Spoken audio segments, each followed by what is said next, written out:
નમસ્કાર સમાચાર સાથે હું છું અક્ષય। અમદાવાદના પાંચકુવામાં આવેલા સિંધી માર્કેટમાં આગ લાગી છે। 30થી વધુ દુકાનો આવી ભીષણ આગની ચપેટમાં। ફાયર બ્રિગેડની 21 ગાડીઓ દ્વારા આગ ઓલવવાની કામગીરી હાથ ધરાઈ છે। 100 જેટલા ફાયર કર્મીઓ આગ ઓલવવામાં વ્યસ્ત છે। ચીફ ફાયર ઓફિસર સહિત તમામ અધિકારીઓ ઘટનાસ્થળે ઉપસ્થિત છે। આગ કેવી રીતે લાગી તે હાલ તપાસનો વિષય છે, પરંતુ જે પ્રકારે આગ લાગી છે તેનાથી દ્રશ્યો પરથી વાતનો અંદાજ લગાવી શકાય કે ખૂબ ભીષણ આગ હતી। 30થી વધુ દુકાનો આગની ચપેટમાં આવી ગઈ છે અને 21 જેટલી ગાડીઓ ફાયરની ઘટના સ્થળ પર ઉપસ્થિત છે।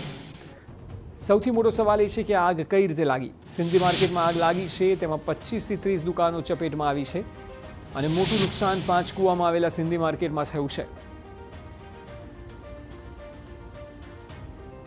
આલુપુર રેવડી બજારમાં લાગેલી આગ એક દુકાનમાં હતી, પરંતુ ત્યારબાદ એ આગ અન્ય દુકાનોમાં પણ પ્રસરી છે અને તમે આ દ્રશ્યો જોઈ શકો છો। આ આગ એક દુકાનમાં લાગી હતી, ત્યારબાદ અન્ય દુકાનોમાં એ આગ પ્રસરી છે અને ફાયર બ્રિગેડની ટીમના તમામ સિનિયર અધિકારીઓથી માંડીને તમામ જે ફાયરના અધિકારીઓ છે, ચીફ ફાયર ઓફિસર પણ છે, જે ઘટના સ્થળે પહોંચ્યા છે। ખૂબ ગીચ વિસ્તાર છે અને આ ખૂબ સાંકડો વિસ્તાર હોવાથી ખૂબ બધા ચેલેન્જીસ ફાયર બ્રિગેડની સામે પણ છે અને આપ જોઈ શકો છો કે તમામ દુકાનો છે એમાં જે સામાન છે, સામાન પણ કાપડનો હોવાથી આગ જે છે એ આગે સ્વરૂપ વિકરાળ ધારણ કર્યું અને ત્યારબાદ 10થી પણ વધારે ફાયર બ્રિગેડની ગાડીઓ અને ફાયર બ્રિગેડનો સ્ટાફ છે જે ઘટના સ્થળ ઉપર પહોંચ્યો છે। હજી પણ જે દુકાનોમાં આગ છે એ આગ ખૂબ એકબીજાથી નજીક હોવાથી અને ખૂબ દુકાનો એકબીજાની સાથે કનેક્ટેડ હોવાથી આગ ખૂબ ઝડપી પ્રસરી છે અને જે દુકાનો છે એ દુકાનોમાં આગ ખૂબ તેજીથી ફેલાઈ છે। સુપરવિઝન અહીંયા સ્વાભાવિક રીતે ખૂબ જરૂરી, કારણ કે એક દુકાન અને એક દુકાન પછી અન્ય દુકાનમાં આગ ફેલાય તો નુકસાની મોટી થાય અને હજી પણ તમે અહીંયાથી દ્રશ્યો જોઈ શકો છો કે જે આગ છે એ આગ હજુ પણ કંટ્રોલમાં આવી નથી। ફાયર બ્રિગેડની જે તમામ ટીમો છે, તમામ ટીમો અત્યારે એક જ પ્રયાસ કરી રહી છે કે આગને કાબૂમાં લઈ શકાય અને કેટલીક દુકાનો છે આગને કારણે એના જે शेड છે એ शेड પણ नीचे पड़ी गया है। चीफ फायर ऑफिसर अपनी साथ है सर, बहुत ही कंजस्टेड एरिया है, चैलेंजेस क्या क्या है, क्योंकि एक दुकान में आग लगी उसके बाद तेजी से दूसरी दुकानों में भी फैलती हुई दिखाई दी। एक्चुअली दुकान तो पास पास में है, वो कंजस्टेशन एरिया था, साथ में ही फायर स्टेशन अपना पास में ही है, तो ये रिस्पांस तो इमीडिएटली आया। फर्स्ट व्हीकल देन उसका कंटिन्यू व्हीकल, पर जो दुकान काफ़ी पास पास और हीट ट्रांसफर बहुत जल्दी हुआ। आप देखेंगे पार्टीशन में कुछ है नहीं, तो तकरीबन 25 के आसपास दुकानें जली है इसमें और अभी कूलिंग का कार्य कंटिन्यू चल रहा है, फायर फाइटिंग कंटिन्यू चल रहा है। किसी का हताहत होने का अभी तक कोई समाचार नहीं है। तो अभी प्रायोरिटी हम लोग देख रहे हैं क्योंकि काफ़ी सारा सामान है और वो कपड़े का सामान और दूसरा सामान होने की वजह से आग तेजी से फैल भी रही है और कंट्रोल भी नहीं हो रही है तुरंत। नहीं, अब तक कंट्रोल हो गया। आप देखेंगे मैक्सिमम फायर एक्सटिंग्विश हो चुका है, कूलिंग चल रहा है, कहीं पॉकेट्स में फायर है उसकी फायर फाइटिंग चल रही है, तो बस अभी आधा पौने घंटे में कंप्लीट हो जाएगा। अब तो आप जो सको कितने लोग हैं सर यहाँ पर हमारे, आप भी हैं, आप पूरी टीम आपकी दिख रही है? तकरीबन 100 के आसपास मेरे यहाँ पे टीम है अभी और 21 व्हीकल्स, फायर व्हीकल्स इंक्लूडिंग गजराज यहाँ पे अवेलेबल है। तो જોઈ શકો છો આપ કે તમામ અધિકારીઓ છે, ચીફ ફાયર ઓફિસર સહિતના જે અહીંયા ઘટના સ્થળ ઉપર પહોંચ્યા છે અને લગભગ 25 જેટલી દુકાનોમાં આગ લાગી છે અને આગને કાબૂમાં મહદઅંશે લઈ લેવામાં આવી છે અને હજુ પણ આપ જુઓ તો ક્યાંક ક્યાંક જે નાની મોટી આગ છે, કારણ કે ક્યાંય કપડાનો સામાન હોવાથી અને આ બધું હોવાને કારણે જે સ્થિતિ છે એ સ્થિતિ ખૂબ વિકટ હતી અને દુકાનદારોએ બને એટલો સામાન બહાર કાઢી પણ લીધો અને તેઓ બને એટલો સામાન લઈને બહાર નીકળી પણ ગયા અને તેમ છતાંય અત્યારે અહીંયા આપણે કેટલાક દુકાનદારો સાથે વાત કરવાનો પણ પ્રયાસ કરીશું કે શું આખરે બન્યું હતું, કેવી રીતે આખી દોડધામ પણ થઈ છે અને અહીંયા પણ તમે જોશો તો આ જે દુકાનો છે, દુકાનો અત્યારે અહીંયા ખાલી કરી લેવામાં આવી છે। અહીંયા તમે વેપારી છો, શું બન્યું હતું અહીંયા અને કેટલી દોડધામ થઈ અને પછી સામાન? સવારે કંઈ થયું હતું, હવે અમારે બી ખબર નહીં શું થયું।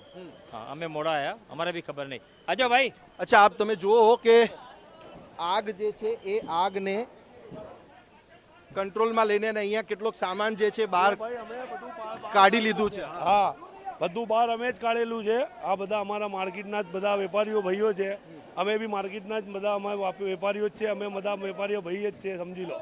ભલે અમારે આગ લાગી ત્યારે અચાનક દોડધામ થઈ હશે, કેવી રીતે તમે સામાન કાઢ્યો?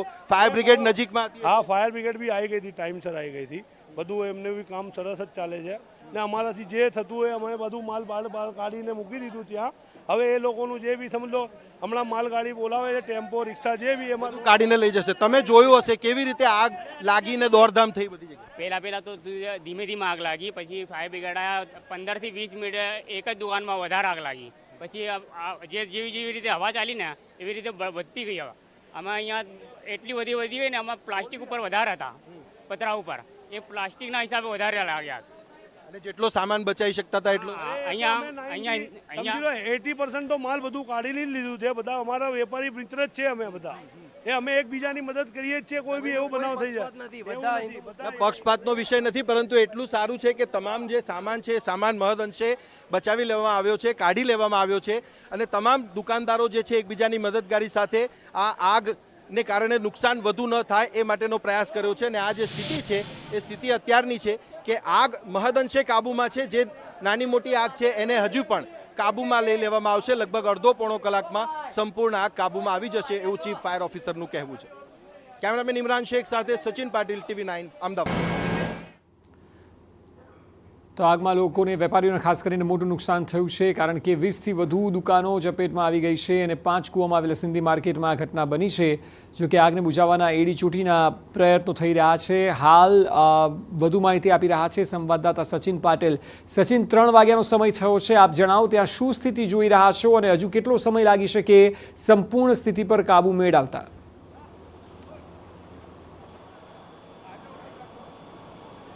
અક્ષય, હું સૌથી પહેલાં તો એ દ્રશ્યો ફરીથી બતાવવા માંગીશ. જે જગ્યાએ આગ લાગી હતી એ જગ્યા ઉપર હજી પણ આગ જે છે સંપૂર્ણ નિયંત્રણમાં નથી આવી. આપ જે આજે દુકાનો જોઈ રહ્યા છો એ દુકાનોમાંથી એક દુકાનમાં આગ લાગી હતી અને હજુ પણ કાપડનો જે આખું બજાર છે એ બજાર કાપડનું હોવાથી અને જે દુકાનો છે દુકાનોની વચ્ચે પાર્ટીશન લાકડાનું હોવાને કારણે આગ જે છે એ કાબૂમાં લેવામાં મુશ્કેલી પડી રહી છે. ફાયર બ્રિગેડના લગભગ ચીફ ફાયર ઓફિસરથી માંડીને તમામ ઓફિસરો અધિકારીઓ અહીંયા છે. તમામ સ્ટાફ જે છે લગભગ 100 જેટલા સ્ટાફ અહીંયા છે અને જે તમામ આગ છે એ આગને કંટ્રોલમાં લેવાનો પ્રયાસ કરી રહ્યા છે. મહત્વની બાબત અહીંયા એ છે કે જે ફાયર ઓફિસર અને ફાયર કર્મીઓને તમે ઉપર જોઈ રહ્યા છો એ જે છે એ પાછળ તરફ જે દુકાનો છે એ દુકાનોમાં આગ પ્રસરે નહીં, ફેલાય નહીં એ માટેનો પ્રયાસ કરી રહ્યા છે. અને લગભગ 458 જેટલી દુકાનો છે જે દુકાનો આ રેવડી બજારમાં આવેલી છે.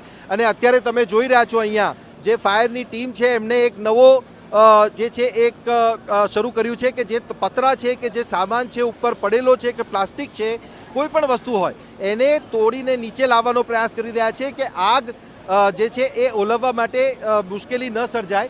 આપ જોશો તો આ ઉપર જે કેબિન છે કેબિનની પાછળ પણ આગ છે. હવે એને તોડીને બહાર કાઢશે તો એ આગ જે છે એ સંપૂર્ણ કંટ્રોલમાં આવશે, કારણ કે જે જગ્યા ઉપર આગ લાગેલી છે ત્યાં સંપૂર્ણ પાણીનો મારો પહોંચી શકતો નથી. બીજી મહત્વની બાબત અહીંયા એ છે અક્ષય કે ફાયર બ્રિગેડની જે ઓફિસ છે અહીંયા નજીક જ હોવાથી ફાયર બ્રિગેડ વહેલું અહીંયા પહોંચ્યું છે. પરંતુ એ પહેલાં જ જે એક દુકાનમાં એવું માનવામાં આવી રહ્યું છે કે શોર્ટ સર્કિટને કારણે આગ લાગી હતી અને એ આગ જે હવા ચાલી રહી છે એના કારણે ખૂબ તેજીથી ફેલાઈ. એમાં એનું કારણ પણ એ હતું મેં કહ્યું એ પ્રમાણે કે કાપડની દુકાનો હોવાને કારણે અને લાકડાનું પાર્ટીશન હોવાને કારણે આગ ફેલાવવામાં ખૂબ મદદ મળી અને એના કારણે એક દુકાન અને એક દુકાન પછી હવે અત્યારે આપણે જોઈએ તો 30થી વધારે દુકાનો છે જે દુકાનો આગની ચપેટમાં છે અને હજી પણ આગ કંટ્રોલમાં આવી નથી રહી. મહત્વની બાબત અહીંયા એ છે કે 458 દુકાનો અહીંયા આવેલી છે રેવડી બજારમાં અને તમામ દુકાનોમાં આગ પ્રસરે અને પ્રસર્યા પછી એમનું જે નુકસાની છે નુકસાની ન થાય એ માટેનો પ્રયાસ છે. પરંતુ સદનસીબે દુકાનદારોએ એકબીજાની મદદ કરીને લગભગ 80% જેટલો જે સામાન છે સામાન બહાર કાઢી લીધો છે અને પ્રયાસ એ જ છે કે લગભગ 21 જેટલી ફાયર બ્રિગેડની ગાડીઓ છે. હવે ગાડીઓની સંખ્યા વધી પણ છે ત્યારે એ ગાડીઓ તમામ પાણીનો મારો સતત ચલાવીને આ જે આગ છે એ આગને કાબૂમાં લેવાનો પ્રયાસ કરી રહી છે. ચીફ ફાયર ઓફિસર સાથે જ્યારે વાત થઈ ત્યારે એમનું એ જ કહેવું હતું કે બને એટલો પ્રયાસ અમારો એ જ છે કે આગ આગળની દુકાનોમાં ફેલાય નહીં. પરંતુ એમના નિવેદન પછી પણ અને અત્યારે લગભગ 15-20 મિનિટનો સમય થયો છે એના પછી પણ આગ જે છે એ જે જગ્યાએ લાગી હતી એ જગ્યાએ ઉપરના તરફ જે છે એ આગ હજુ પણ દેખાઈ રહી છે અને પાછળની જે દુકાનો છે જે ખાલી પણ થઈ રહી છે અને ત્યાં પણ આગ ફેલાઈ રહી છે. ત્યારે ત્યાં પણ ફાયર બ્રિગેડની જે ટીમો છે એ અલગ ત્યાં ઊભી છે અને ત્યાંથી પણ તમે જોઈ શકશો કે આગળનું જે આ સિંધી માર્કેટ સાઉથ રેવડી બજારનો જે આ ગેટ તમને દેખાઈ રહ્યો છે ત્યારે એ ગેટ તરફથી પણ ફાયર બ્રિગેડના જે કર્મચારીઓ છે, અધિકારીઓ છે, તે તરફ પણ જઈને આગને કાબૂમાં લેવાનો પ્રયાસ કરી રહ્યા છે. એક ફાયરમેનને તમે ઉપર જોઈ રહ્યા છો ત્યારે ક્યાં આગ ફેલાઈ છે એ પણ જોવામાં આવી રહ્યું છે. ખૂબ ગીચ વિસ્તાર છે. ફાયર બ્રિગેડની ગાડીઓને અહીંયા પહોંચતા પણ ખાસો સમય લાગ્યો, કારણ કે અમે પણ એ ફાયર બ્રિગેડની ગાડીની પાછળ જ હતા અને એ જ્યારે સમય લાગ્યો કારણ કે ખૂબ ગીચ વિસ્તાર હોવાથી તમામ ગાડીઓ અહીંયા પહોંચી અને પહોંચ્યા પછી સૌથી મોટી પ્રાયોરિટી એ જ છે કે આગને કાબૂમાં લેવામાં આવે અને હજી પણ આગ ઓલવવાની આ પ્રક્રિયા ચાલુ છે. સ્વાભાવિક મેં કહ્યું એ પ્રમાણે કે ખૂબ ગીચ વિસ્તાર છે ને એના કારણે આગ હજી કંટ્રોલમાં આવી નથી રહી, પરંતુ તમામ પ્રયાસ જે છે ફાયર બ્રિગેડના અત્યારે અહીંયા જોવા મળી રહ્યા છે. જી બિલકુલ સચિન, આગળ પણ આપણી પાસેથી માહિતી મેળવતા રહીશું. અત્યારે આભાર. તો જે અત્યારની સ્થિતિ છે તેમાં એડી ચોટીની તાકાત લગાવાઈ છે. 100થી વધુ ફાયરના જવાનો ઉપસ્થિત છે, 21થી વધુ ફાયરની ગાડીઓ છે, ચીફ ફાયર ઓફિસર પણ ઉપસ્થિત છે અને તાકાત લગાવવામાં આવી રહી છે કે આગ વધુ નુકસાન ન કરે અને ઓલવાય.